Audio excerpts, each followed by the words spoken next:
বলছিস? হ্যাঁ, কি গন্ডগোল থাকবে? আমি ভালোবেসে আমার স্বামীকে আইসক্রিম বানিয়ে দিয়েছি। বুঝলাম ভাবি এই দুধটা তোমার জন্য বানিয়েছে, কিন্তু এর আগে কি কখনো তোমাকে দুধ খাওয়ার জন্য এত জোর করেছে ভাইয়া? আপনার বউ আপনাকে খুন করতে চায়? আপনার বউ যে আপনাকে খুন করতে চায় তার কোনো কারণ আছে? হ্যাঁ স্যার, কারণ আছে। আমার বউ পরকীয়া করে। পরকীয়া করে? উনি যা পরকীয়া করে তার কোনো প্রমাণ আপনার কাছে আছে? হ্যাঁ স্যার, আমার কাছে প্রমাণ আছে। ও, প্রমাণ আছে?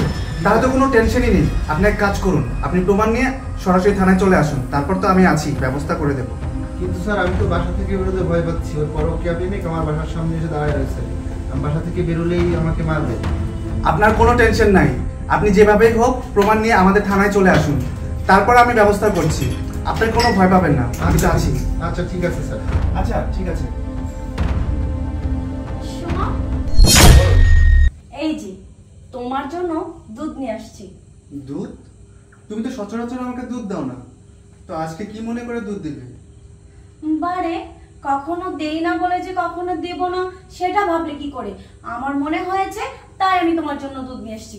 নাও, দুধটা খেয়ে তারপর অফিস যাবে। কিন্তু দুধটার এরকম কালার কেন?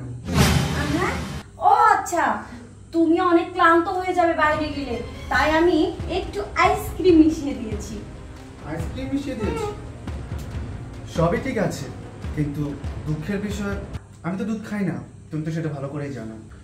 তারপরে তুমি যেহেতু কষ্ট করে বানিয়েছো তার জন্য তোমাকে অনেক অনেক থ্যাঙ্কস। এই শোনো না, আমি যখন কষ্ট করে বানিয়েই ফেলেছি তাহলে খাও না। আর এটা তো দুধ দিয়ে আমি আইসক্রিমই বানিয়েছি, বেশি দুধ দেইনি জানো। খেয়ে নাও প্লিজ। আচ্ছা শোনো না, আমার এখন একদমই দুধ খাওয়ার মত নেই। এক কাজ করো, আমি তোমাকে খাইয়ে দিচ্ছি, তুমি খাও। না না, এইসব কি বলছো? আমি দুধ কেন খাবো? এই কথাটা তুমি বলতে পারলে? আমি কত কষ্ট করে তোমার জন্য এই আইসক্রিমটা বানিয়েছি আমি তোমাকে খাওয়াবো বলে, আর তুমি কি বলছো সেটা আমি খাবো? হ্যাঁ আমি খাবো, কিন্তু তার আগে আমি নিজে হাতে তোমাকে খাইয়ে দেবো। নাও। আরে বাবা, আমি বললাম তো আমি খাবো না। এক কাজ করি, আর তুমি খাও, তুমি অর্ধেক খেয়ে শেষ করো, তারপর আমি খাচ্ছি। আমি তোমাকে কতবার বলবো বলো তো যে আমি এখন দুধ খাবো না? আমি এটা তোমার জন্য বানিয়েছি, তুমি যদি এই দুধটা এখন না খাও আমি তোমার সাথে কথাই বলবো না। যাও। কিন্তু তুমি আগে না খেলে যে আমি তোমার সাথে কথা বলবো না। আচ্ছা ঠিক আছে, শোনো না, তুমি তো জানো আমার প্রেশার, আমি যদি এই দুধটা এখন খাই না আমার অটো প্রেশার উঠে যাবে। তার থেকে ভালো তুমি খাও না, আগে তুমি অর্ধেকটা খাও, পরে আমি অর্ধেকটা খেয়ে নিই। আচ্ছা ঠিক আছে, তুমি যেহেতু এত করে বলছো আর আমার হাতে সময়ও কম আছে, ঠিক আছে দাও, দুধটা আমি খেয়ে নিচ্ছি। হ্যাঁ নাও। ভাইয়া দাঁড়াও।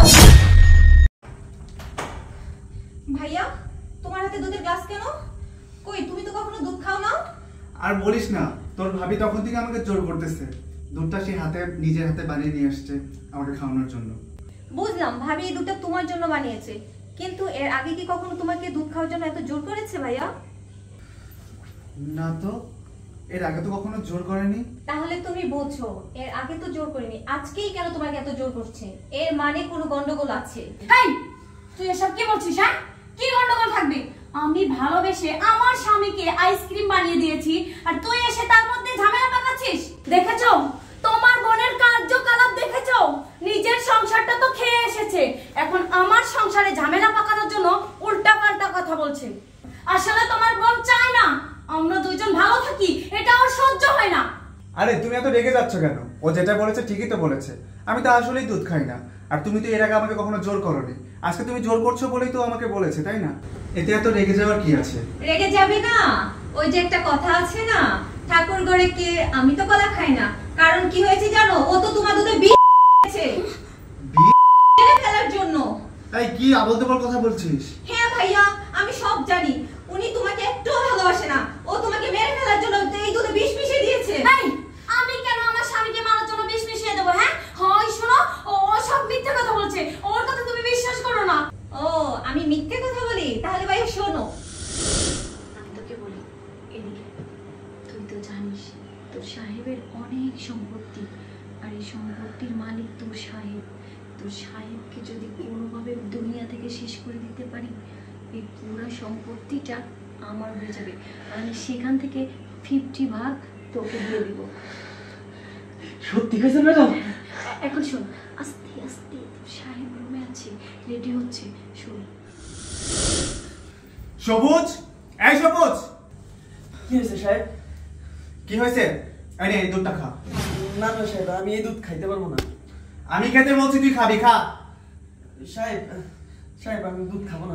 খাবি না? না, তুই আমাকে মারার জন্য কেন বিষ মিশিয়েছিস এখানে? সাহেব আমার কোনো দোষ নাই সাহেব, আমার ক্ষমা করে দেন।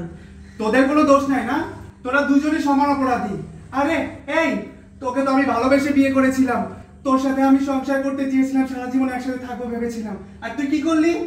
আরে তোমার জন্য আমি কি কি করিনি? তুমি যখন যা চেয়েছো আমি তাই করেছি। তোমার দামি বাড়ি লাগবে, তোমার দামি গাড়ি লাগবে, তোমার মাসে মাসে টাকা লাগবে, ব্যাংক ব্যালেন্স যখন যা লাগবে আমি সব দিয়েছি। তারপরে তুমি কেন আমাকে মারতে চাইলে? আমি নিজেকে বিশ্বাস করাতে পারছি না যে তুমি আমার সাথে এমন করতে পারো। আমার ভুল হয়ে গেছে, তুমি আমাকে ক্ষমা করে দাও।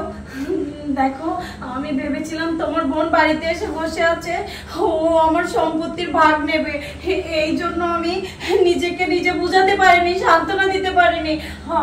আমি তাই সিদ্ধান্ত নেই, আমি যদি তোমাকেই মেরে ফেলি তাহলে সব সম্পত্তির মালিক আমি হব, তুমি আর তোমার বোনকে এই সম্পত্তির এক কানা করিয়ে দিতে পারবে না।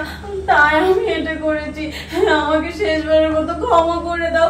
আমি আর কখনো এমন ভুল করবো না, আমি তোমার পায়ে পড়ছি, আমাকে ক্ষমা করে দাও। এই ওর বলছি, ওর বলছি, এই তুই কিসের ভুল করেছিস? তুই তো কোনো ভুল করিসনি, তুই করেছিস অন্যায়, আর এই অন্যায়ের কোনো ক্ষমা নেই। তুই আমাকে খুন করতে চাইছিস। আরে আমার বোন যদি সময় মতো না আসতো তাহলে তো এতক্ষণে আমি মরেই যেতাম। এই তোদেরকে আমি থানায় নিয়ে গিয়ে শিক্ষা দেবো। তোরা কি বলছিস সম্পত্তির ভাগ লাগবে? ঠিক আছে, সম্পত্তির এই হিসাব আমি তোদের সাথে থানায় গিয়ে করবো। আয় চল, আমার সাথে চল, আয় আয় আয়, বলছি, আয় তুই আয়। সাহেব সাহেব সাহেব সাহেব